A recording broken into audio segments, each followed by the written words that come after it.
E os que tiverem, tem envelope na cadeira, tem o Pix também, você pode fazer pelo Pix, né? O Pix agora é muito engraçado, né? O meu filho Samuel, que não anda com dinheiro no bolso, nunca ele tem dinheiro.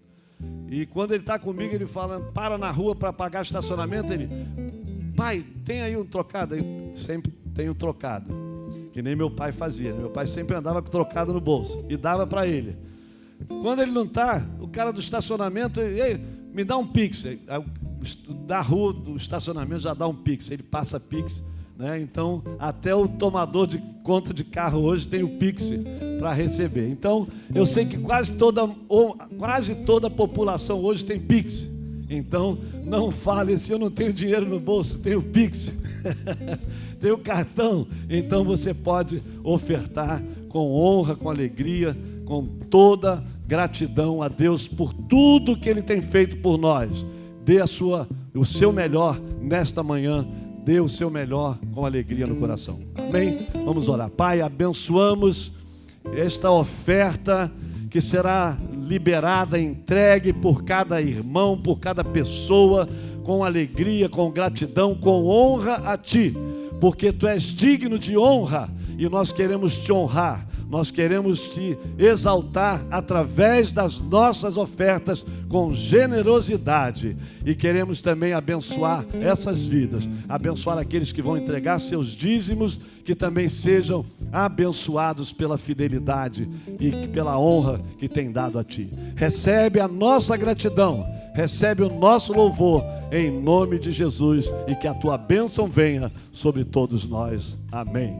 Amém. Então podem recolher, irmãos, vir, né, trazer a sua oferta. E quem precisar de maquininha tem aqui na frente. Quem tiver aí atrás tem maquininha lá atrás. Mas pode sair e trazer a sua oferta com toda alegria no seu coração, sabendo que para o Senhor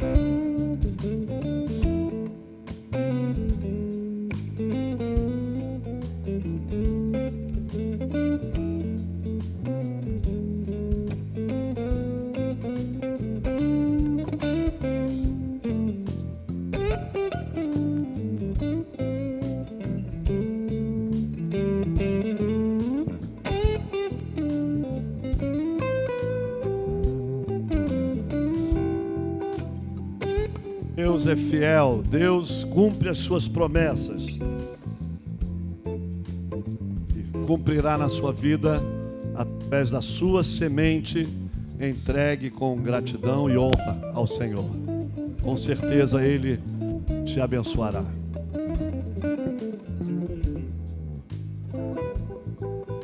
Deus abençoe a todos, que seja teu coração cheio de alegria em semear no reino, semear com alegria no coração. Que Deus te abençoe, que Deus te prospere. Amém, amém. Deus abençoe. Queridos, antes de passarmos a palavra, eu quero só lembrar que domingo que vem, nosso culto normal às 10 da manhã, e será um culto da família, diferente. Por quê? Porque as crianças não vão ficar lá embaixo, elas vão subir com seus pais e vamos fazer um culto onde elas vão participar do louvor e do tempo aqui conosco, para que elas se sintam mais entrosadas e mais envolvidas com a igreja. Então nós vamos fazer isso quando tivermos o 5º domingo de cada mês desse ano. Então domingo que vem será esse culto. Então venha preparado, não fala assim, já que hoje eu não vou poder deixar meu filhinho na escolinha, então eu não vou para o culto então. Não, traga ele, para ele participar aqui conosco, com toda a alegria do coração. Esse microfone está falhando, é bom arrumar outro para não falhar. Então, queridos, vamos ficar em pé. Queria chamar o pastor Samuel, meu filho, aqui para orar pelo pastor Luciano, né? Pastor Luciano, vamos aplaudir ao Senhor. Ele vai estar agora. Nós estamos com muita alegria, né, de recebê-lo, com gratidão. O pastor Luciano tem sido uma referência nacional e internacional, um homem que Deus tem usado há muitos anos, e é um homem que nós temos muita alegria e gratidão a Deus de recebê-lo. e com alegria nós queremos passar a palavra, né? Não queremos tomar o tempo para que Deus te abençoe. Você que está em casa, não saia, permaneça para receber todo o ensino da palavra de Deus, que com certeza vai abençoar a sua vida. Estenda suas mãos para cá. Senhor Jesus, nós consagramos esse tempo a Ti, nós damos ao Senhor a honra e a glória que é devida e só o Senhor é merecedor. Obrigado por essa oportunidade. Senhor, nós oramos pelo nosso irmão, o pastor Luciano, que o Senhor conduza ele conforme o Teu coração e que nessa manhã nós saiamos desse lugar aqui preenchidos, não apenas com as palavras dele, mas com as palavras do Senhor, que estejam alinhadas, estejam confrontando o alinhamento do nosso coração. Então abençoa esse tempo aqui, cada pessoa, o seu servo. Obrigado demais pela oportunidade de tê-lo aqui conosco nessa manhã, em nome do Senhor Jesus, amém.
História. O evangelista bom, que ele saiu da Alemanha, ele é alemão, e foi para o continente africano ali no final da década de 60, e ele queria muito pregar o evangelho, porque no seu coração ele tinha um chamado para conquistar o continente africano para Jesus. Mas ele começou a pregar o evangelho e pouquíssimas pessoas aceitavam Jesus. Ele ficou meses, anos pregando em mercados, em igrejas, em qualquer lugar, e o resultado era tão pequeno. E ele falou assim: eu preciso do Espírito Santo para ser mais efetivo. Eu preciso, de mover no Espírito Santo, mas eu não sei como. Então ele começou a realizar campanhas evangelísticas e convidou um outro evangelista, que ele sabia que movia no poder do Espírito Santo. É esse homem, quando ele ora, milagres acontecem, coisas acontecem. E ele chamou esse evangelista para vir uma de suas cruzadas. Ele então construiu uma grande tenda, convidou as pessoas, e ele falou assim: eu vou pregar o evangelho, e quando eu acabar, você, evangelista, vem e ora pelos enfermos. Tudo bem? Tudo bem. E ele então, no dia da cruzada, no dia da campanha, ele foi buscar o evangelista no hotel. Quando ele chegou lá no hotel, o evangelista estava com roupa de safari, com a mala na mão, e ele disse assim: estou indo embora. E o bom que virou: como assim você está indo embora? Eu falei assim: não, eu estou indo embora. O Espírito Santo falou para mim ir embora, eu vou fazer um safari. Meus irmãos, bem disse, ele entrou no carro e saiu correndo. O evangelista bom que ficou, meu Deus, como é que eu vou fazer?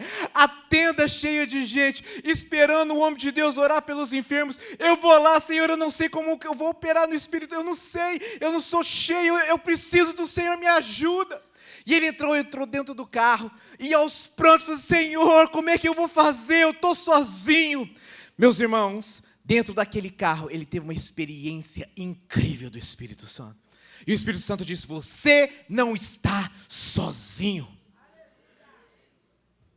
Porque ao descer sobre vós o Espírito Santo, a palavra de Deus diz, o fogo de Deus, sereis capacitados para pregar o Evangelho em poder. Vai! E ele disse, Senhor, eu vou com o Senhor então. E ele foi, e ele começou a pregar. E quando ele fez um apelo de salvação, de centenas aceitaram a Jesus.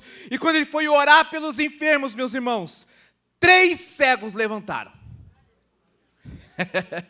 Podia ser alguém com dor de cabeça, ia ser mais fácil de orar. 3 cegos levantaram. E ele olhou para cada ele. No nome de Jesus, abra os seus olhos, abra os seus olhos, abra os seus olhos. Meus irmãos, instantaneamente uma mulher gritou, eu consigo ver, eu consigo ver, eu consigo ver. Meus irmãos, no poder do Espírito Santo, nós podemos ir muito mais além. E essa é a nossa paixão, o desejo do nosso coração. Que essa fire, nos dias 3, 4 e 5, seja um divisor de águas na sua vida, no seu ministério. Eu não vejo a hora de estar lá eu mesmo, para receber da porção de Deus. Estaremos lá junto com o Luciano, pastor Luciano subirá. Teremos Daniel Colenda, Heidi Baker, Todd White, Cláudio Freis, um avivalista argentino, Theo Hayashi e muitos outros. Eu vou pedir a irmã para colocar o vídeo para mim, por favor. E no final do vídeo, dá uma seguradinha aqui, tem um QR Code que vai ficar na tela, por favor. Amém?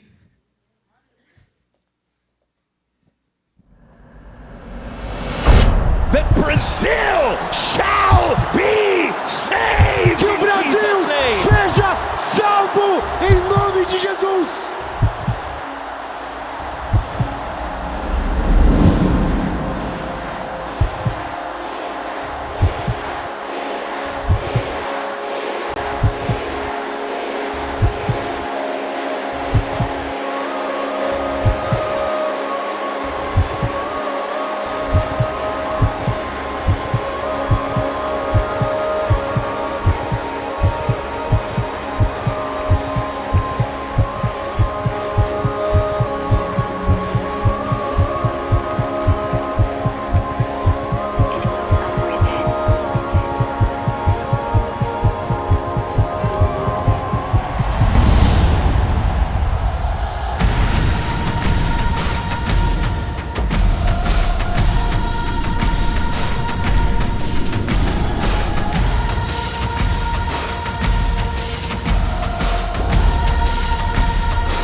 Deus, e eu esqueci de contar o final da história, meus irmãos.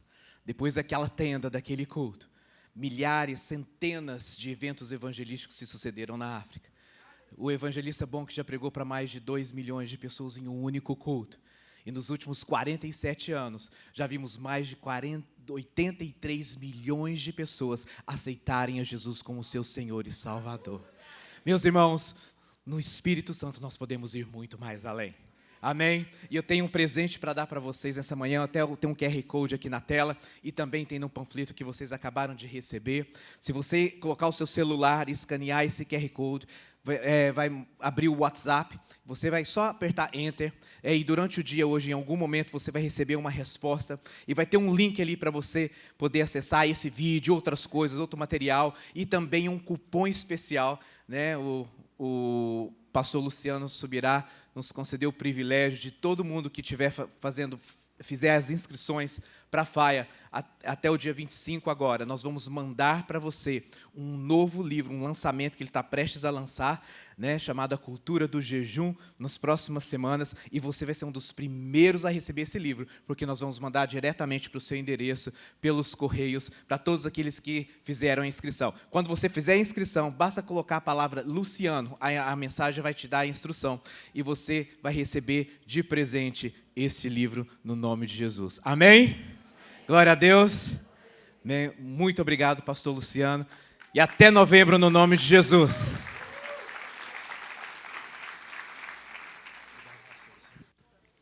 Aleluia, glória a Deus. Vocês estão prontos para receber a palavra de Deus? Bom, antes de ler o texto e repartir aquilo que Deus colocou no meu coração, eu só gostaria de dizer o seguinte: além de pastor, né, de uma igreja local, Deus tem me chamado para servir o corpo de Cristo através de um ministério de ensino da palavra, que é o orvalho.com.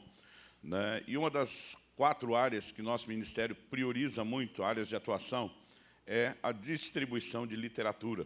Eu, particularmente, acredito muito nisso, porque quando era ainda um pré-adolescente, meu pai tirou televisão de casa, olhou com um tom ameaçador assim para mim e meus irmãos, disse: filho meu não cresce só assistindo TV e jogando videogame. Né? E ele vendeu a TV, nós ficamos sem. Ele disse assim: vocês vão aprender a ler. E além da leitura bíblica, que era obrigação diária em casa, ele passou a exigir que a gente pegasse um livro por semana na biblioteca da escola. Né? E a gente começou, não com muita empolgação, eu brinco que eu virei um televizinho, né? Quando queria assistir alguma coisa, tinha que ir para a casa do vizinho. Mas a gente começou a desenvolver um hábito que depois se transformou, né, em prazer, e hoje é um dos grandes motivos de gratidão que eu tenho a Deus pelo posicionamento do meu pai. Então a gente encoraja todo mundo a ler mais o tempo todo, e a gente sempre está, né, promovendo a literatura. No final do culto, nós vamos colocar à sua disposição, se você tiver interesse, alguns dos materiais do nosso ministério. Né? Um deles é o clássico Até que Nada Mais Importe, como viver longe de um mundo de performances religiosas e mais próximo do que Deus espera de você. Mas nós temos também ali alguns lançamentos do nosso ministério. No ano passado, esse aqui eu escrevi junto com a minha esposa, Kelly, nós lançamos juntos o livro Como Flechas, preparando e projetando os filhos para o propósito divino. Quando eu ainda era solteiro, antes de casar, um homem de Deus me deu uma palavra profética. E ele olhou para mim e perguntou: você já é casado? Eu falei: ainda não. Ele falou: mas presta atenção no que eu vou te dizer da parte de Deus. Quando você estiver casado e o seu primeiro filho tiver nascido, e esse garoto tiver mais ou menos com 2 anos e meio de idade, você vai viver uma situação assim, assim, assado. Ele descreveu detalhes.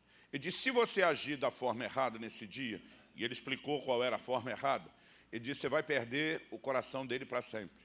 Mas se você agir da forma certa, e ele explicou qual era a certa, algo sobrenatural vai acontecer, o coração de vocês vai se vincular, né, e vocês realmente vão viver algo diferente a partir desse dia.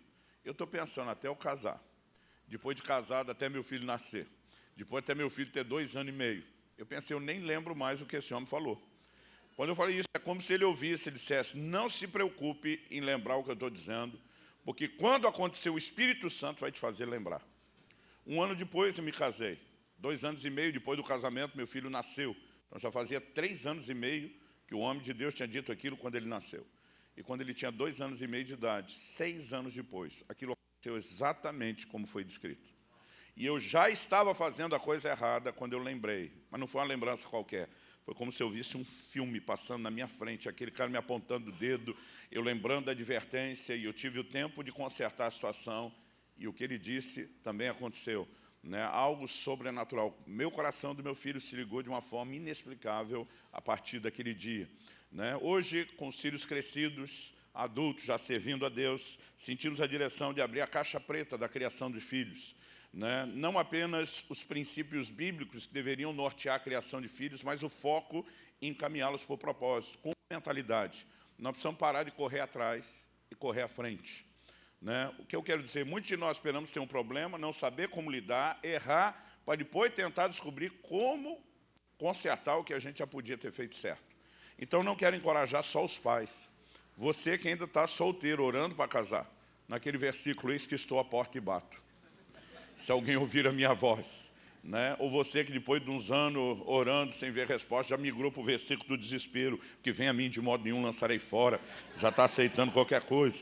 Eu quero encorajar você a investir na sua futura família também. Temos ali um outro clássico do nosso ministério, que é o impacto da santidade. Compromisso profundo, resultados extraordinários. E falando em lançamento, no ano passado também publiquei esse aqui. Como Deus transforma a tristeza em alegria. O que Ele faz, nós sabemos. Entender como Ele faz é a chave que vai nos ajudar a viver o que Ele tem.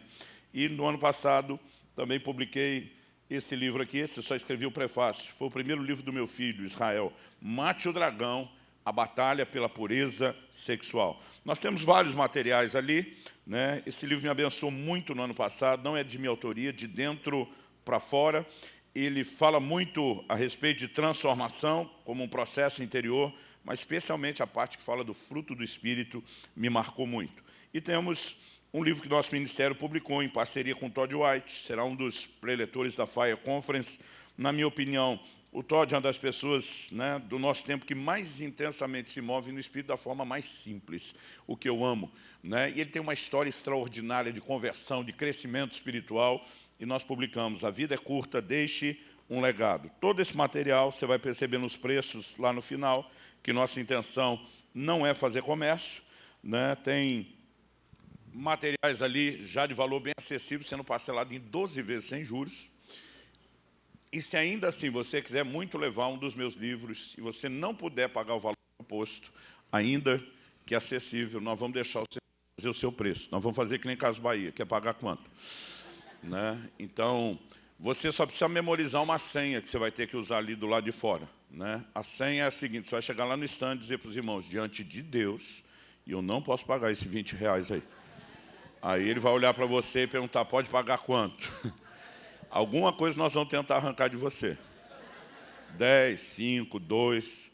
Né? Uma vez uma senhora, no final do culto, eu tinha anunciado um livro nosso sobre família, e ela me procurou, ela falou, pastor, é verdade aquilo que o senhor falou ou é brincadeira? Eu falei, é verdade. Ela falou, porque eu só tenho 2 reais, mas eu queria tanto o livro da família. Ela falou, mas eu estou com vergonha de ir lá. Eu falei, então pega aqui o que eu anunciei. Entreguei para ela, e nada dela me dá os 2 reais. Eu esperei um pouco, falei, irmã, os 2. Ela olhou para mim com uma cara surpresa e falou, pastor, eu acho que 2 reais não paga nem seu custo gráfico. Eu falei, não paga mesmo, mas pelo menos diminui meu prejuízo. E mostra a boa vontade da senhora, me dê os 2. Uma vez eu tirei 25 centavos de um adolescente, né? Olhei para aquela menina e falei, diga que você pagou barato, mas não vai ganhar. O que você tem? Ela, só tem a moeda. Eu falei, pois me dê. Então, fica aí o encorajamento. Né? Nossa intenção não é fazer comércio, é investir no seu crescimento. Agora, se você puder pagar o valor, não chora não, que isso nos ajuda a continuar investindo na estrutura de ensino. Ok? Ok? Abra sua Bíblia, por gentileza, em Filipenses. Carta de Paulo aos Filipenses, no capítulo 1, no versículo 6. Eu vou ler na Nova Almeida atualizada esse e os demais textos. Você pode acompanhar qualquer que seja a sua versão. Filipenses 1,6 diz assim, estou certo de que aquele que começou boa obra em vocês há de completá-la até o dia de Cristo Jesus. Eu vou pedir mais do que só ler, eu vou pedir que você repita comigo, por gentileza, esse texto. Diga comigo, estou certo de que aquele que começou boa obra em vocês há de completá-la até o dia de Cristo Jesus. Vou pedir a boa vontade de repetir só mais uma vez, mas agora nós vamos mudar, não mudar o texto bíblico, nós vamos fazer a aplicação pessoal. Paulo falava da certeza de que Deus vai completar a obra em nós. Então, em vez de ler o que ele falou em vocês, se dirigindo a nós, nós vamos nos apropriar e falar em nós, tá bom? Diga comigo, estou certo de que aquele começou boa obra em nós há de completá-la até o dia de Cristo Jesus. Meu Deus, suplicamos mais uma vez a ação do Teu Espírito nesse ambiente, na vida daqueles que nos acompanham à distância. Que a Tua palavra cumpra o propósito pelo qual tem sido liberada. E desde já, nós agradecemos, ó Deus, a certeza de que o Senhor nos dará mais do que informações. Nós oramos pelo Teu toque, nós oramos por uma fé inspirada, despertada e renovada no coração de cada um. Em nome de Jesus. Amém. Eu normalmente, quando gasto tempo meditando em alguma porção das Escrituras, E para mim a leitura é diferente da meditação. A meditação eu tento conversar com o texto. Uma das primeiras perguntas que eu faço é: o que Deus queria comunicar com essas palavras? E particularmente nessa declaração de Paulo, nós não precisamos de nenhum esforço profundo, né, para conseguir chegar a um lugar de entendimento ou de interpretação daquilo que ele está falando. Ele está falando da disposição de Deus de terminar aquilo que começou, de concluir aquilo que iniciou. O que é um fato que, na verdade, né, vai nos sendo apresentado de forma recorrente ao longo da Escritura. Em Hebreus, no capítulo 2, no capítulo 12, no verso 2, a Bíblia diz que Jesus é o autor e o consumador da fé. Ele é o que começa e ele é aquele que conclui, porque ele costuma terminar aquilo que ele começa. Ele não é um Deus de obras inacabadas. Ele não é um Deus de interrupções. Ele não é um Deus que queira, da sua parte, abortar processos. Ele, na verdade, tem um compromisso com a concretização, com o término, com a finalização deles. E, particularmente, eu acredito que isso nos revela algo sobre o caráter de Deus. Isso não é apenas algo que Deus faz, ele faz porque é parte daquilo que ele é. O grande escritor A.W. Tozer costumava dizer que uma concepção correta sobre Deus é fundamental não apenas para a teologia sistemática, na hora de estudarmos a doutrina acerca dele, mas ele dizia que isso também era fundamental para a prática da vida cristã. E o que eu quero compartilhar com você, embora diga respeito a uma certeza que eu e você devemos carregar, semelhante à de que o apóstolo carregava, está ligado também a um traço do caráter de Deus. Deus é digno de confiança. E eu gostaria de usar um título diferente para destacar esse atributo divino, né, a essa mensagem, que te ajude a lembrar a essência do que nós vamos compartilhar. E se eu pudesse hoje usar esse título para a mensagem, dando uma classificação sobre Deus, seria acima de qualquer suspeita.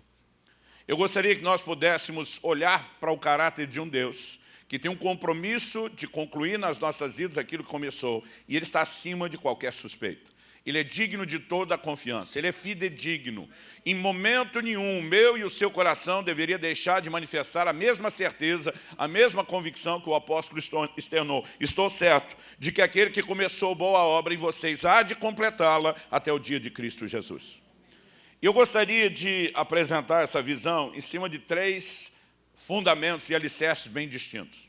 Na primeira, eu gostaria que nós considerássemos alguns exemplos das Escrituras que estão registrados lá exatamente para que a gente possa observá-los. Quando a Bíblia fala das experiências de Israel narradas no Antigo Testamento, em especial aquela geração que sai do Egito, no êxodo rumo à terra prometida.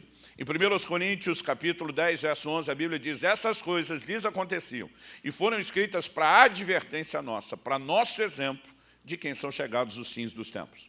Ou seja, não se trata de uma mera história de um tempo no passado, da cronologia de um povo, mas são exemplos para nós. E esses exemplos falam muito, tanto no sentido positivo, como às vezes até, eu diria na maioria das vezes, negativo. É o exemplo a não ser seguido, é o exemplo de como não fazer. E depois de considerar esses exemplos, eu gostaria, em segundo lugar, de destacar outro elemento importante nesse entendimento. Quando a gente ouve a declaração, o Deus que começou vai terminar, nós podemos, de forma equivocada, deduzir que se trata de uma obra unilateral da parte dele. Isso também não é verdade. Eu vou tentar destacar aqui a parte de Deus e a nossa, ou que, se você quiser, pode chamar de os 2 lados da moeda. Para só depois desses 2 fundamentos, os exemplos que temos que considerar, a parte de Deus e a nossa, a gente entrar no cerne do que eu realmente quero comunicar aqui, que é o entendimento do que significa confiar em Deus. Então vamos começar pelos exemplos. Eu vou pedir que você me acompanhe na leitura de mais um texto. Em 1 Coríntios, no capítulo 10, nós vamos ler primeiro do verso 1 ao 6. Depois que a gente terminar de ler até o versículo 6, eu vou pedir para você deixar esse texto marcado, porque daqui a pouco, quando passar para o segundo tópico, nós vamos continuar a leitura onde paramos. Aí a gente vai ler do 7 ao 13, de 1 Coríntios 10. Mas, por enquanto, do 1 até o 6 de 1 Coríntios 10, que diz: ora, irmãos, não quero que vocês ignorem que nossos pais estiveram todos sob a nuvem, e todos passaram pelo mar, e todos em Moisés foram batizados, tanto na nuvem como no mar. Todos eles comeram do mesmo alimento espiritual e beberam da mesma bebida espiritual, porque bebiam de uma pedra espiritual que os seguia, e a pedra era Cristo. Mas Deus não se agradou da maioria deles, razão pela qual ficaram prostrados no deserto. Ora, essas coisas se tornaram exemplos para nós, a fim de que não cobicemos as coisas más como eles cobiçaram. Primeira coisa que eu quero chamar a sua atenção é que o apóstolo Paulo está escrevendo a uma igreja de gentios convertidos, não judeus. Corinto era parte da Grécia. E ele, ao escrever a esse povo, ele diz: eu não quero que vocês ignorem que os nossos pais, e agora ele está falando dos patriarcas hebreus, né? Ele está falando de como as próximas gerações serviram a Deus, e ele foca especificamente aquela geração que saiu do Egito, no êxodo rumo à terra prometida. Ele diz: todos estiveram sob a nuvem, todos passaram pelo mar. E aí ele começa a fazer aplicações simbólicas. Ele diz: todos foram batizados, tanto no mar quanto na nuvem. Nunca houve um batismo literal, mas ele está trabalhando figuras que falam das experiências que nós, na nova aliança, experimentamos. Porque Hebreus 10:1 diz que a lei não tem a imagem exata das coisas, e sim a sombra de bens vindouros, né? Os eventos futuros que se concretizariam na nova aliança estavam todos prefigurados. Então, o que ele chama de um batismo no mar e na nuvem é a experiência que eu e você tivemos do batismo nas águas e no Espírito Santo. Ele diz: todos comeram do mesmo alimento espiritual. Ao referir-se a eles, está falando do maná. E o maná não era espiritual no sentido de ser subjetivo, era concreto, era tangível. Eles realmente se alimentavam disso. Mas Jesus relaciona isso em Mateus 4 com a palavra de Deus. Nem só de pão viverá o homem, né? Mas de toda a palavra que procede da boca de Deus. Fala de uma bebida espiritual que beberam, pois bebiam de uma pedra que os acompanhava, e diz: e a pedra era Cristo. Quando você lê o Êxodo, não existe uma pedra acompanhando eles de forma literal. Os dois únicos momentos onde eles beberam da rocha, quando Moisés feriu por direção de Deus, e depois quando Deus mandou falar, em vez de ferir, ele fere novamente, dessa vez contrário à direção de Deus. Nessas duas vezes a pedra, né, brotou água. Essas pedras continuam, geograficamente falando, no mesmo lugar da antiguidade. Quando a Bíblia está falando de uma pedra que os acompanhava, é uma alusão a como eu e você hoje, por meio de Cristo, temos acesso a uma bebida espiritual. Aliás, Paulo diz aos mesmos coríntios: e a todos nós foi dado beber de um mesmo Espírito. Então, ele pega esses paralelos e ele diz: aqui nós temos que aprender não só com as coisas que eles viveram e representam o que está à nossa disposição, mas também o exemplo de não errar como eles erraram, comprometendo o acesso ou a continuidade daquilo que eles estavam vivendo. Eu me lembro, há um tempo atrás, quando Deus começou a chamar minha atenção para esses assuntos, eu estava estudando o Pentateuco, os primeiros 5 livros da Bíblia, né, cuja autoria atribuída a Moisés. E eu fiquei impressionado com a quantidade de exemplos de uma nação que não entendeu que aquele que começou a boa obra em nós há de completá-la. Eram tantas situações e exemplos que, na verdade, eu tive dificuldade para conseguir selecionar 3 que nós vamos abordar nesse primeiro tópico, e uma 4ª que eu vou abordar só quando chegar no terceiro tópico. Mas eu gostaria que você pudesse olhar, porque a Bíblia está dizendo, né, que, de fato, eles cobiçaram coisas erradas e nós não podemos cobiçar. Em outras palavras, nós não podemos errar como eles erraram. Em Êxodo, no capítulo 14, do versículo 10 até o 14, então logo eles saíram do Egito. A Bíblia diz que o faraó muda de ideia e resolve persegui-los e sai no seu encalço. E o texto sagrado diz assim: chegando o faraó, os filhos de Deus levantaram os olhos, e eis que os egípcios vinham atrás deles, e ficaram com muito medo. Então os filhos de Israel clamaram ao Senhor. Disseram a Moisés: será que foi por não haver sepulturas no Egito que você nos tirou de lá para que morramos nesse deserto? O que foi que você fez conosco, tirando-nos do Egito? Não foi isso que dissemos a você no Egito: deixe-nos em paz para que sirvamos os egípcios, pois teria sido melhor para nós servir os egípcios do que morrer no deserto. Qual é a queixa deles? Já entendemos que você e Deus estavam mancomunados para arrancar a gente do Egito só para morrer no deserto. Gente, depois de tudo que Deus fez. Eu fico pensando como alguém chega à conclusão de que Deus queria se livrar do povo. Devia ter matado no Egito, então. Mas de alguma forma eles estão olhando para aquilo tudo, né? E dizendo, não podia ter deixado a gente morrer no Egito, tinha que tirar para fazer a gente morrer no deserto. A gente sabe o que você e Deus quer. Queriam era matar a gente aqui. A resposta de Moisés. Moisés, porém, respondeu ao povo, não tenham medo. Fiquem firmes e vejam o livramento que o Senhor lhes fará no dia de hoje, porque vocês nunca mais verão esses egípcios que hoje estão vendo. O Senhor lutará por vocês, fiquem calmos. Por que Moisés está calmo e tentando tranquilizar os outros? Porque ele sabe que aquele que começou a boa obra vai terminá-la. Gente, a Bíblia diz que Deus os tirou do Egito com mão forte, com braço estendido, com sinais, prodígios e milagres. Não faz sentido ele fazer isso tudo para depois abandoná-los no deserto. E porque Moisés conhecia Deus, ele está dizendo, não, o que vocês estão imaginando não faz sentido. Ele começou, ele vai continuar agindo. Ele disse que quem tinha que estar com medo eram os egípcios, vocês é que tinham que estar seguros, confiantes nessa altura. Bom, você conhece a história. Sabe como Deus abre o mar vermelho? Não apenas para que eles escapem. Porque a verdade é que Deus não abriu uma mera rota de fuga. O que Deus criou foi uma isca. Ele atrai os egípcios a persegui-los e quando os israelitas saem, o mar vermelho se fecha. Na verdade, naquele dia, Deus resolveu um negócio. E você pensa que esses hebreus estão dizendo, a gente estava enganado. Deus tem mesmo um compromisso conosco. Gente, você consegue imaginar isso? Um mar que se abre diante deles. Nós não estamos falando de uma coisa qualquer, gente. Eu acho que muitos de nós, às vezes, lemos a Bíblia de um jeito muito sem graça. Eu não sei você, eu gosto de ler me colocando lá dentro da história. Eu fico imaginando o que era passar por aquele mar. Eu acho que alguns de vocês se imaginam passando como se estivesse atravessando a rua na faixa de pedestre. Tipo, normal, acontece todo dia. Eu imagino que para me conter e não pagar o mico, no mínimo estaria assim. Uou!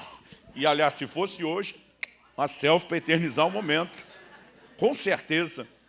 Agora, depois de tudo aquilo, você imagina, os caras aprenderam a história.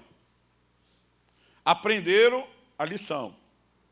E o pior que não. Em Êxodo 16, logo na sequência, o texto diz assim, que ao partirem de Elim, eles começam a reclamar que Deus os abandonou para fazê-los morrer. Só que dessa vez, eles mudam um pouco a maquiagem, a roupagem da coisa. Não era morrer no deserto, era morrer de fome. Ou seja, a gente estava errado quando achou que Deus queria que a gente morresse no deserto.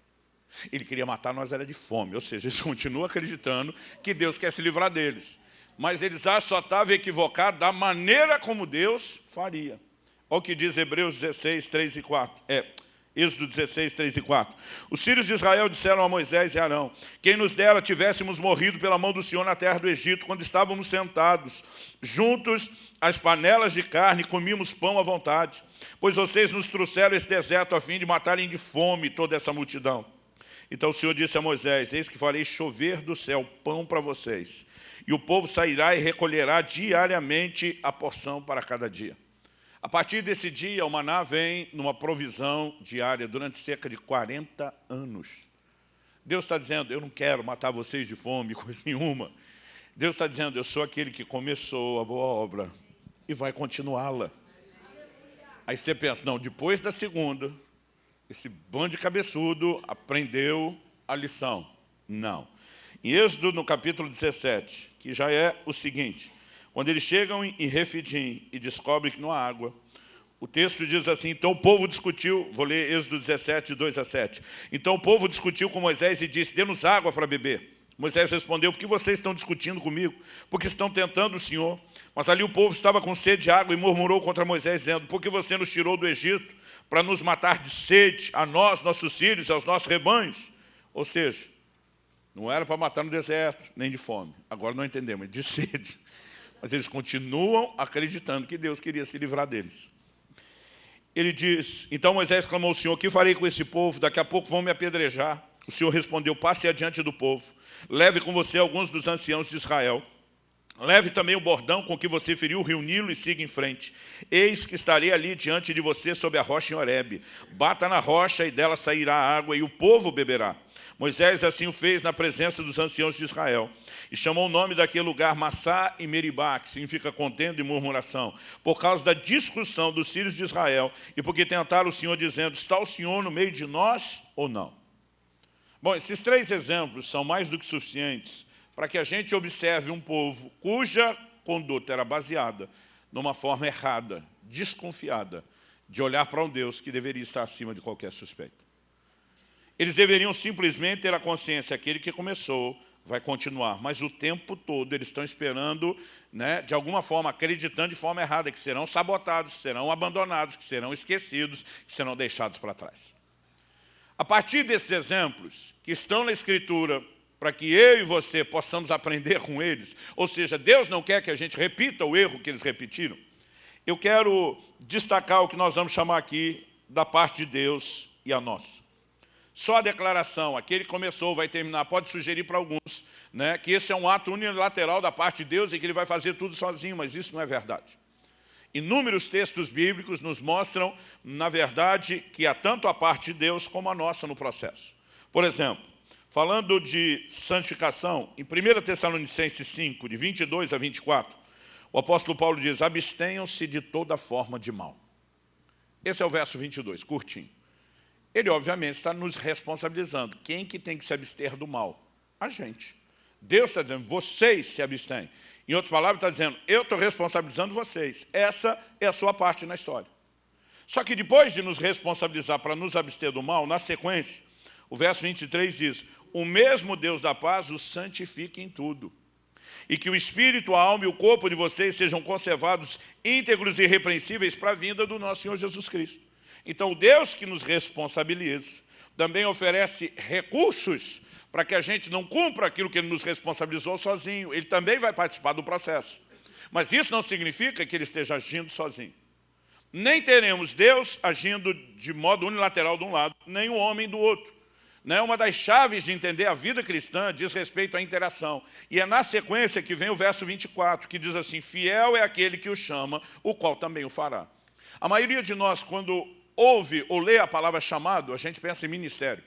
Mas a maior recorrência do uso da palavra chamado na Bíblia tem a ver com o convite à salvação.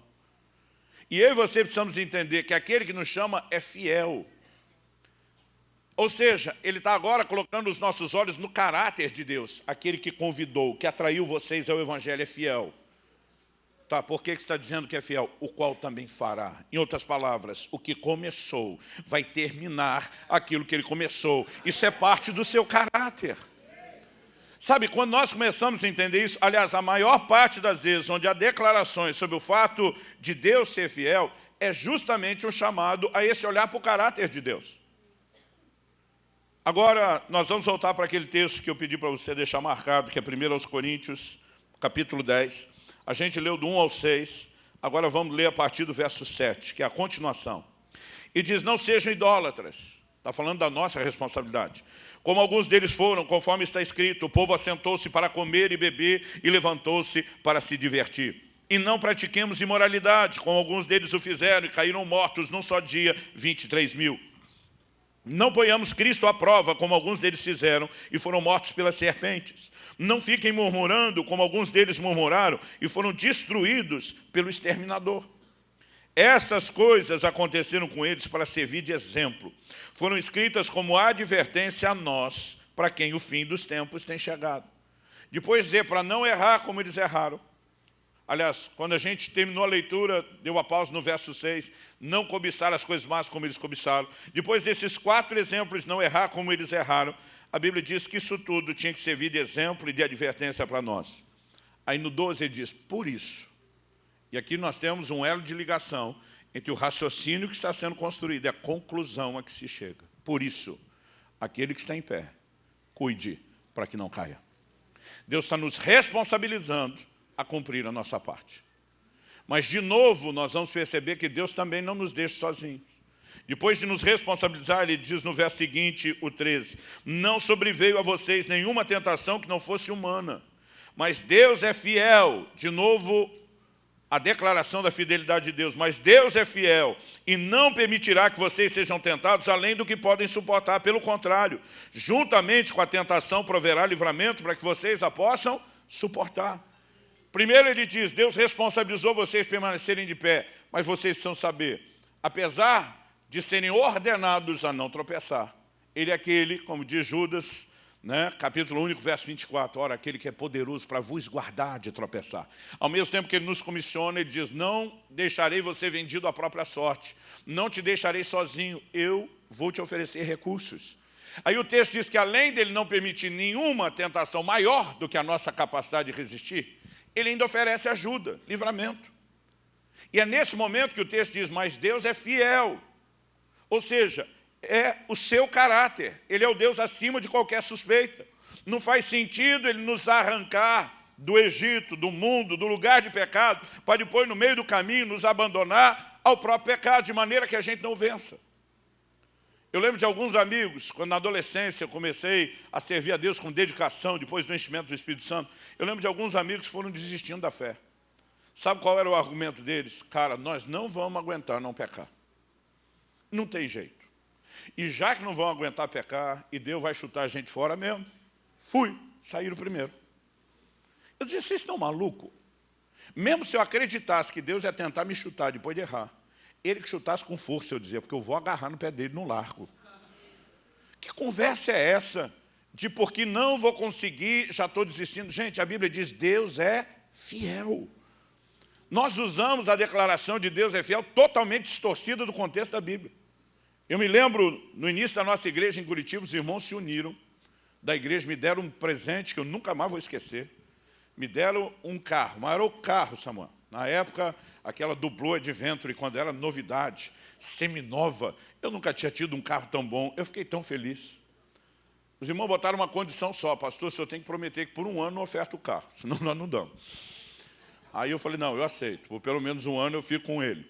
Mas eu lembro que a hora que eu decidi receber o carro, eu vi que eles tinham colocado um adesivo atrás. Deus é fiel. Eu falei, mas agora é a minha condição. Eu só pego o carro se arrancar esse adesivo. Esse cara me olhando assustado. Por quê, pastor? Deus não é fiel? Eu falei, Deus é fiel. Mas não tem nada a ver com o que vocês estão entendendo. Deus é fiel quando eu estou andando a pé. Deus é fiel se eu estiver andando de bicicleta. Esse negócio de Deus é fiel só quando pega carro bom, é conversa, é balela. A fidelidade de Deus não tem nada a ver com o que eu e você enfrentamos. Aliás, é na hora que eu estou a pé que eu tenho que lembrar que Ele é fiel e Ele muda as circunstâncias. Aí eles ficaram me olhando e falei, se não arrancar, eu não saio com esse carro. Falei, eu sei que Ele é fiel, mas não vou jogar o jogo de vocês. Aí foram lá, arrancaram o carro, o adesivo. Deixa eu te dizer algo. Aquele que começou a boa obra vai continuar, porque diz respeito ao seu caráter.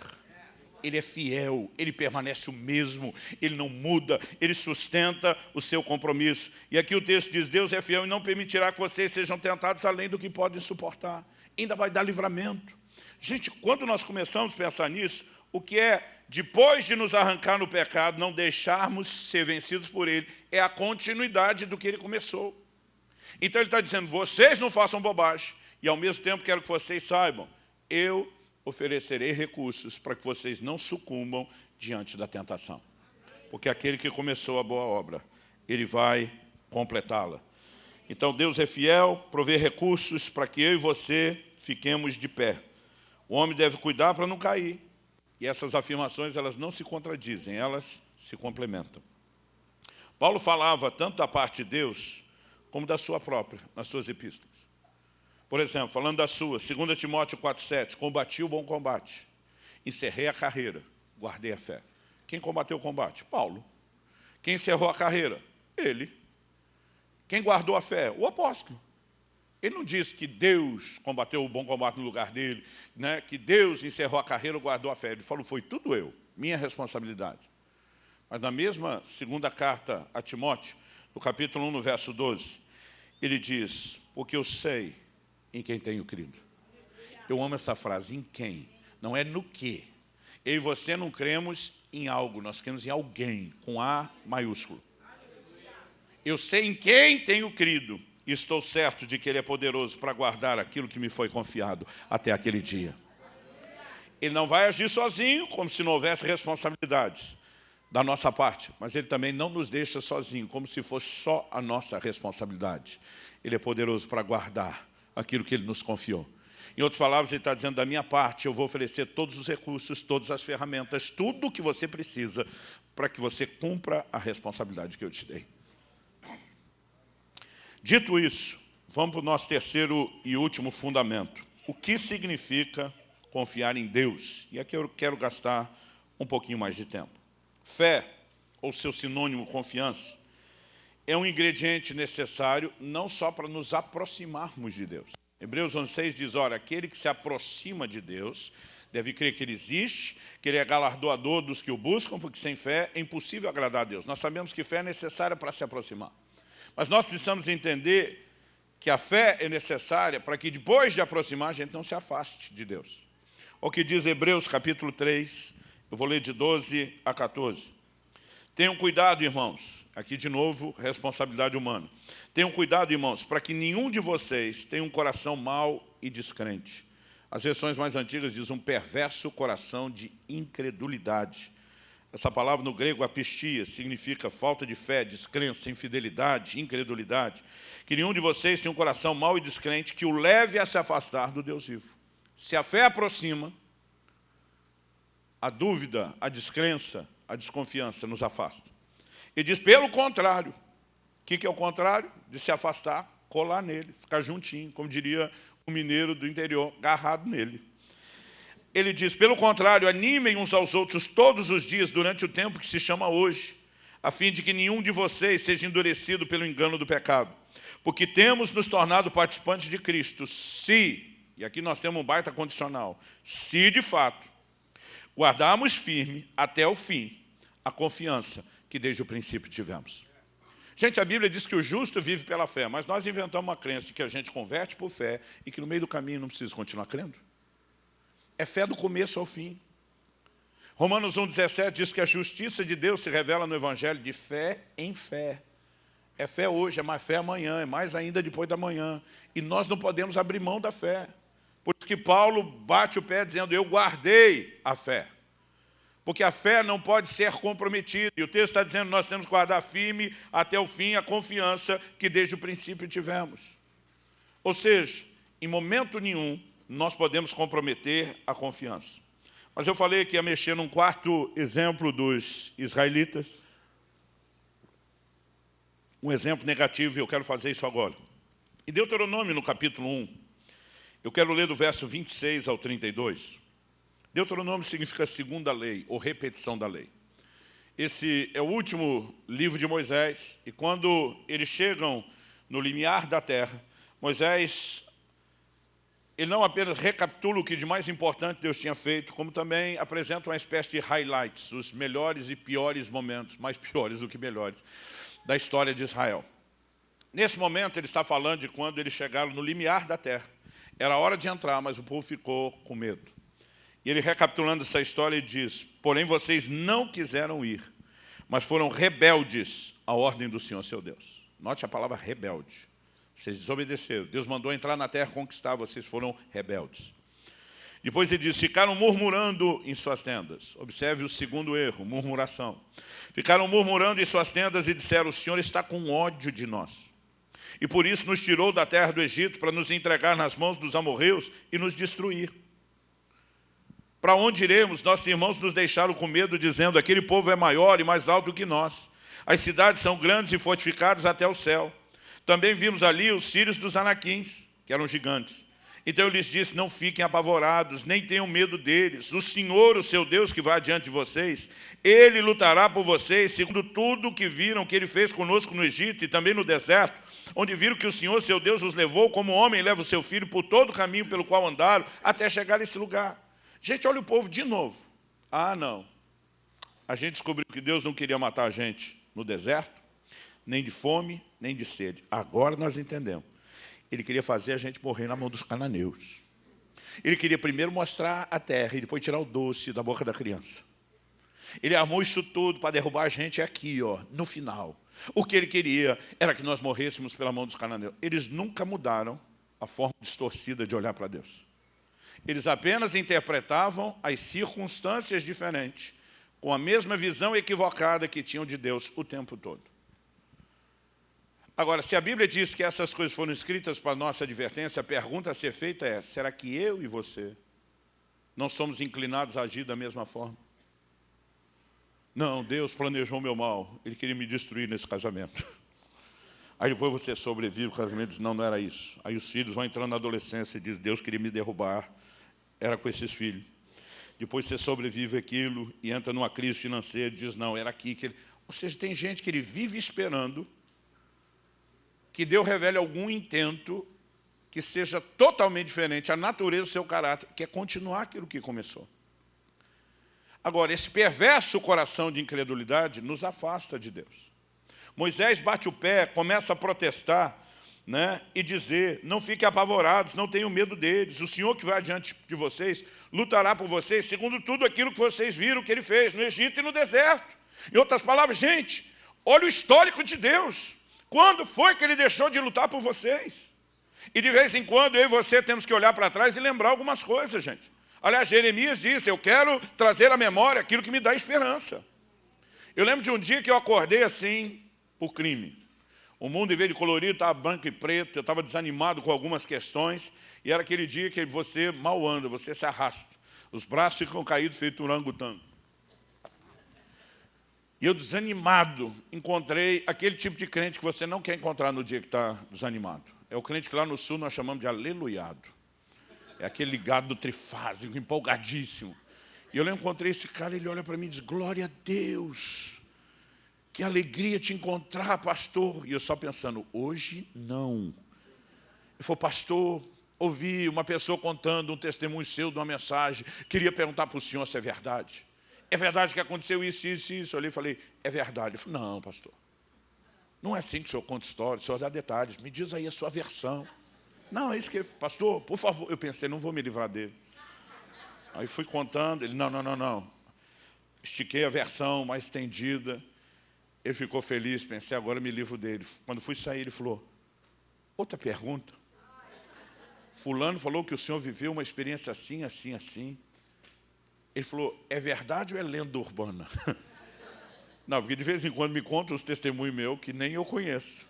Eu falei, eu nunca vivi isso, acho que aquela história de cada conto aumenta um ponto, né?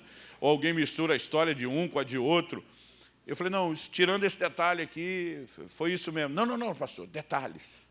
E eu pensando, se é o preço a pagar para me livrar dessa criatura, comecei a dar detalhes. Só que alguma coisa na segunda história começou a mexer comigo. Porque enquanto eu dava os detalhes da segunda, eu lembrei, Deus fez isso, Deus fez essa.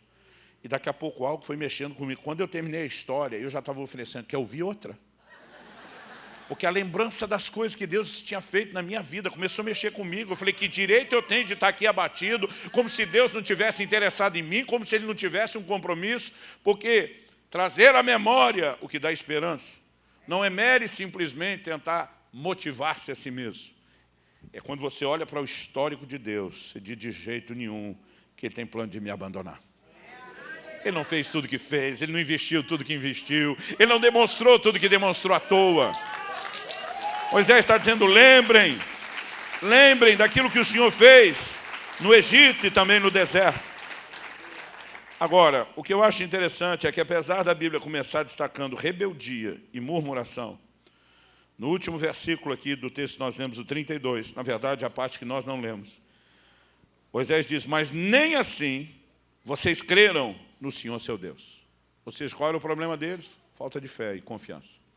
Mas nem assim vocês creram no Senhor seu Deus, que foi adiante de vocês por todo o caminho, para procurar o lugar onde deveriam acampar. De noite estava no fogo, para mostrar o caminho por onde vocês deveriam andar. E de dia estava na nuvem. Interessante que apesar de ter rebeldia e murmuração, Deus classifica a atitude deles como não creram no Senhor. Há uns anos atrás, estava ouvindo um grande amigo meu, o pastor Marcelo Jamal, pregando, e ele disse assim, muitos pastores equivocadamente afirmam que o primeiro pecado cometido lá no Éden foi a desobediência. Quando ele falou isso, estou pensando, tu está maluco? Como que equivocadamente afirma? Todo mundo sabe que foi a desobediência, Deus mandou não comer, comeram. E a minha cabeça já está protestando. Ele falou assim, é lógico que houve desobediência, nós não podemos negar. Mas a pergunta é, por que desobedeceram à voz de Deus? Ele diz, porque a incredulidade entrou primeiro. Quando a serpente diz, não, Deus está escondendo o olho de vocês. Ele não quer que vocês sejam que nem Ele. Ele, na verdade, quer manter vocês numa posição inferior. E quando a desconfiança a respeito dos motivos pelo qual Deus deu o mandamento, que era para protegê-los, quando a desconfiança entra, a disposição de desobedecer aparece. Então vamos descobrir se Deus estava trolando a gente ou não. Ou seja, a desobediência foi um ato externo que veio como consequência de um pecado interno, a incredulidade. Nós precisamos entender o que significa confiar em Deus. Eu diria que a confiança em Deus deve nos levar basicamente duas atitudes. Se você não conseguir lembrar tudo que eu falei, tente sair com pelo menos isso, né, bem vivo aí dentro de você. Duas atitudes. A primeira é a convicção de que Ele não nos abandona. Hebreus capítulo 13, verso 5 diz, porque Deus disse, e aqui está citando a escritura do Antigo Testamento, de maneira alguma deixarei você, nunca, jamais o abandonarei. Eu gosto dessas afirmações, de maneira alguma deixarei você, nunca, jamais o abandonarei. Eu não sei você, mas eu fico empolgado. Deus está dizendo, não tem jeito de eu desistir de você. Não tem jeito de eu interromper ou, da minha parte, abortar esse processo. É lógico que nós vimos que tem a parte de Deus e a nossa. Eu já vi gente citando o texto, Deus é fiel, mesmo quando nós não somos, totalmente fora de contexto. Como se não importa se eu for infiel, isso não vai mudar nada no final das contas. E não é isso que a Bíblia diz. O que a Bíblia está dizendo é que a sua infidelidade não muda o caráter de Deus. Ele permanece o mesmo. Agora, não significa que sua infidelidade não vai trazer consequências para você. Hebreus capítulo 3, verso 19, falando dessa geração que não entrou na terra prometida, diz, vemos que não puderam entrar por causa da sua incredulidade. Ou seja, é lógico que nossa falta de confiança, nossa infidelidade, de qualquer forma, vai nos sabotar. Mas quando Deus está dizendo que Ele é fiel mesmo quando nós não somos, eu e você precisamos entender que Deus está dizendo, não tem jeito de eu mudar. O negócio só dá ruim se você falhar. E mesmo em circunstâncias como essa, e eu vou falar sobre isso daqui a pouco, Deus está dizendo, mas se você se arrepender e consertar, eu continuo aqui, fiel, para manter a minha parte. Em Hebreus, no capítulo 10, no verso 35, bom, no primeiro nós temos a convicção de que Ele não nos abandona. Essa é a primeira atitude. Porque muitas vezes as pessoas acabam agindo de forma errada por achar que Deus os abandona. E aí você temos que carregar a convicção de que Ele não nos abandona. E se você tivermos a convicção de que Ele não nos abandona, isso vai nos ajudar a ter a segunda atitude, é a decisão de não abandoná-lo, de não desistir dele. Você lembra da mulher de Jó falando com ele? Depois de tudo que passou, ela olha para ele e diz, amaldiçoa seu Deus e morre. Por que ela fala disso? De amaldiçoar Deus? De desistir de tudo? Ela diz o quê? Esse Deus não ficou do nosso lado, por que é que nós vamos ficar do lado dele? Então, por uma interpretação equivocada de que Deus não estava, ela simplesmente está dizendo, se ele desistiu, a gente também desiste. Jó olha para sua mulher e fala o que muito marido já quis falar para a sua. Você fala como uma louca. Ele vai declarar, eu sei que o meu Redentor vive. Ele há de se levantar sobre a terra. Sabe o que ele está dizendo? Deus não é o que as circunstâncias estão insinuando. Ele é o que Ele sempre foi, fiel, alguém que cuida de nós, comprometido conosco. Podemos não entender o que está acontecendo, mas de jeito nenhum Ele nos abandonou. E se Ele não nos abandonou, de jeito nenhum, nós vamos abandoná-lo. Se há convicção de que Ele não nos abandona, nós também não vamos abandoná-lo. Hebreus capítulo 10, verso 35 diz, portanto, não percam a confiança de vocês, pois ela tem grande recompensa. Eu não vim aqui te apontar o dedo ou jogar pedra em você, se você está enfrentando uma crise na sua fé. Eu só vim te dizer, não perca a sua confiança. Ela tem uma grande recompensa. Diga comigo, grande recompensa. Gente, eu não sei como vai ser aquele dia final, quando eu e você atravessarmos os portais da glória. Mas eu vivo a minha vida em função desse dia. A frase que eu mais espero é ouvir da boca de nosso Senhor, servo bom e fiel, entra no gozo do seu Senhor. E eu fico imaginando, se o dia que eu atravessar o portal da glória e estiver para o lado de dentro, se eu não vou olhar para trás com desdém. Eu não sei como vai ser, mas eu fico imaginando essas coisas. Eu me imagino do lado de cá, yes! Eu acho que, inevitavelmente, eu vou acabar resmungando um valeu a pena. Valeu a pena. Então a Bíblia está dizendo, não perca a confiança. Se a confiança não pudesse ser perdida, não haveria uma exortação dessa. Então Deus quer que eu e você possamos cuidar a ponto de não comprometê-lo. Mas ele diz assim, vocês precisam perseverar, para que, havendo feito a vontade de Deus, alcancem a promessa. Deixa eu te definir como eu decidi viver o entendimento bíblico de perseverança. Eu traduzi ele na minha cabeça como teimosia. Um conceito fácil de eu entender, porque desde criança, meus pais, meus irmãos, depois de crescido, minha mulher, todo mundo diz que eu sou teimoso. Eu decidi ser teimoso. Eu não volto atrás. Eu não desisto dele. Eu vou continuar. Eu não vou perder a confiança. O texto diz, porque ainda dentro de pouco tempo, e agora vem a citação do livro de Abacuque, porque ainda dentro de pouco tempo, aquele que vem virá e não irá demorar, mas o meu justo viverá pela fé. E se retroceder, dele a minha alma não se agradará. Nós, porém, não somos dos que retrocedem para a perdição, mas somos da fé para a preservação da alma.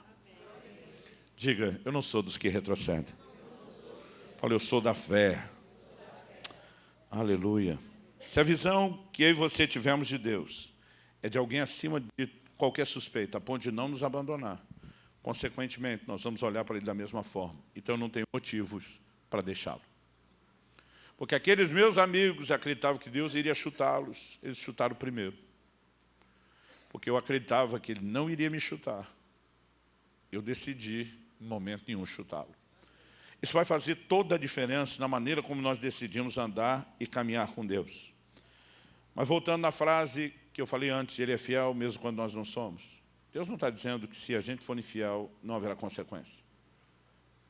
Mas está dizendo que ele permanece, independente da gente. Quando nós erramos, nós abortamos processos. Nós vimos que Deus não se agradou daquele povo no deserto, razão pela qual eles não entraram na terra prometida. Então não é que não há perdas. Mas em qualquer momento, quando essa pessoa que por infidelidade própria, por falta de confiança, está abortando as coisas, se volta para o Senhor, o Deus que permanece fiel diz, da minha parte, continua, como estava antes, você fazer bobagem. E aí nós temos uma declaração de Deus em Jeremias 29, que para mim é importantíssima para nós terminarmos. No momento onde eles viviam o ápice, o clímax, o apogeu da apostasia, esses caras começaram a dizer, no livro de Ezequiel nós vemos isso, acabou-se a nossa sorte, lascou tudo para o nosso lado, não tem mais jeito. É nessa hora que eles começam a chegar a esse ponto que Deus protesta e diz, ei, eu é que sei os pensamentos que eu tenho acerca de vós. Deus está dizendo, por que é que você acha que você é que sabe o que eu penso? Deus está dizendo, quem sabe o que eu penso sou eu. Então deixa eu dizer, eu é que sei os pensamentos que eu tenho a respeito de vocês. E diz, são planos de bem e não de mal, para vos dar um futuro e uma esperança. Em outras palavras, está dizendo, mesmo agora, se vocês se voltarem para mim, se vocês se arrependerem da minha parte, eu continuo sendo o que começou e que vai terminar a boa obra. Então ele está dizendo, mesmo se você fez bobagem pelo meio do caminho, mas se arrepender e voltar para mim, Deus está dizendo, eu não vou descartar você, o processo será retomado, nós vamos continuar. Quem está entendendo, diga amém. Um texto que me chama muita atenção na Bíblia, desde que eu era adolescente, é quando Elias é levado aos céus num redemoinho. Eliseu passa o Jordão, os filhos dos profetas chegam para ele e diz, deixa a gente procurar o corpo do homem de Deus. Pode ser que Deus o tenha lançado num monte ou num vale.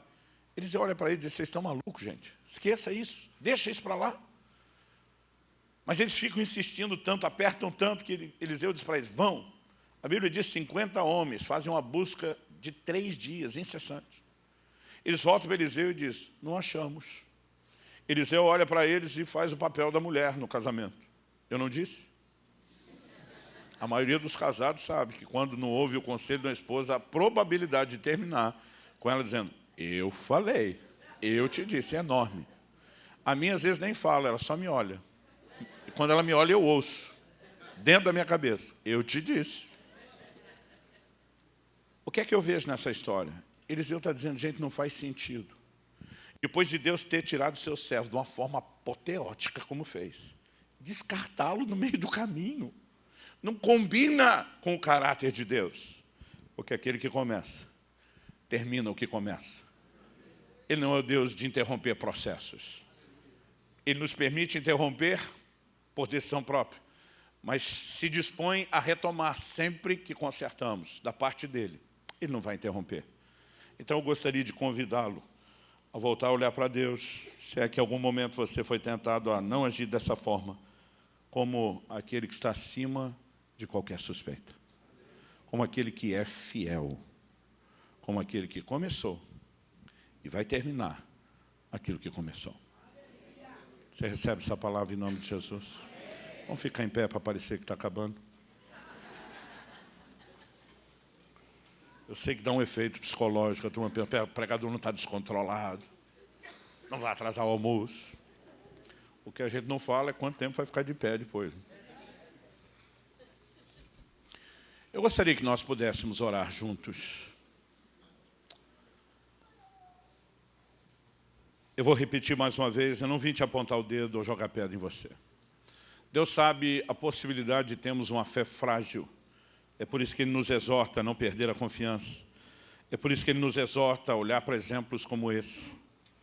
E numa manhã como essa, o propósito de Deus não é te apontar o dedo e dizer, ei, fezinha sem vergonha sua, não. Ele está dizendo, eu zelo tanto por você. Eu zelo tanto pelo processo que eu iniciei, que eu quero garantir que a gente não perca, não comprometa isso. É como se Deus estivesse tentando dizer, você é tão importante para mim, que eu não posso assistir sua fé ficar abalada e não tentar salvar você desse processo. Paulo fala de pessoas que naufragaram na fé. Então as pessoas podem falhar, podem não cumprir a jornada, pode não terminar, ainda pode se perder no processo. Mas essa não é, nunca foi e nunca será a vontade de Deus. É por isso que Ele insiste conosco. O Espírito Santo é chamado nas Escrituras de o Espírito da fé. Eu creio que nessa manhã, mais do que um discurso, mais do que informação, Deus quer acender a chama da fé no seu coração. Aquele que começou a boa obra em nós, Ele vai terminar. Se essa convicção estiver acesa dentro de mim e dentro de você, nós nos tornamos imparáveis, indesistíveis. Pai, muito obrigado pela Tua boa palavra, porque ela não molda apenas a forma de pensarmos. A Escritura diz que a fé vem por ouvir e ouvir a palavra de Cristo. E eu oro pela ativação da fé. Eu oro pela renovação da medida de fé no coração dos meus irmãos e irmãs nessa manhã. Espírito Santo, sopra o Teu fôlego de vida sobre nós. Eu oro de uma forma especial por aqueles que têm vivido, ó Deus, dificuldades, que têm tirado muitas vezes os olhos deles do seu caráter. E os tem pressionado a acreditar que o Senhor está tentando sabotá-los. Eu oro que esse sofisma, que esse engano caia por terra, em nome de Jesus. Que a revelação do caráter fiel do Senhor cresça e amplie dentro de cada um de nós. De maneira que nós possamos viver o pleno cumprimento daquilo que o Senhor tem para nós, da totalidade do seu propósito.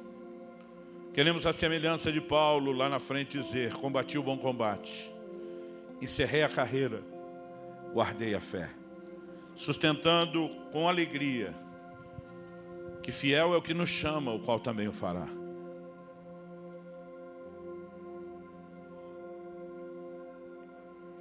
Abre os nossos olhos.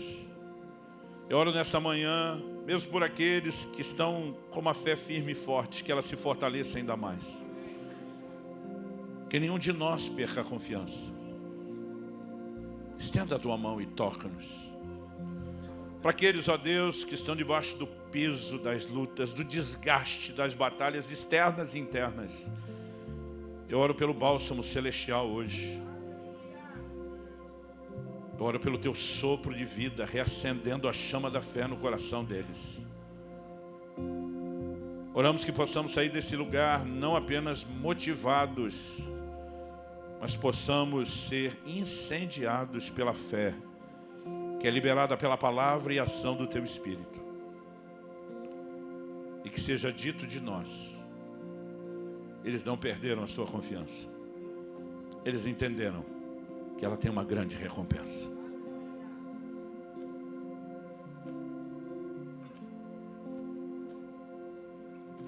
Talvez haja aqueles, ó Deus, onde o coração não apenas se abateu, adoeceu, se feriu. E nós clamamos por cura e restauração sobrenatural nesta manhã. Em nome de Jesus. Fala com Deus do seu jeito, da sua maneira. Enquanto os músicos ministram a canção conforme Deus lhes dirigir, vou pedir que a princípio você não comece ainda cantando, comece orando. E só depois de fazer isso você pode se unir a eles. Mas fale com Deus, exponha-se ao Senhor. Se deixe ser tocado pela presença de Deus nesse lugar, em nome de Jesus. Mesmo você que acompanha a transmissão, eu creio que o Espírito de Deus vai te envolver e te visitar aí onde você está. Se exponha a Ele nesse momento, em nome de Jesus.